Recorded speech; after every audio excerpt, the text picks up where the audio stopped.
Olá pessoal, tudo bem? Eu vou responder algumas perguntas hoje aqui.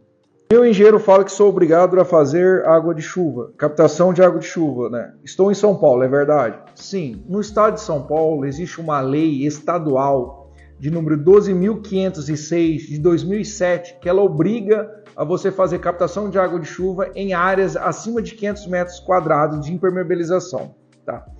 É bom sempre eu dar uma olhada nessas leis, tanto estaduais quanto municipais, porque além de você ser obrigado, você pode ter algum benefício. Dá uma olhada na sua prefeitura, que geralmente os benefícios é atrelado ao IPTU.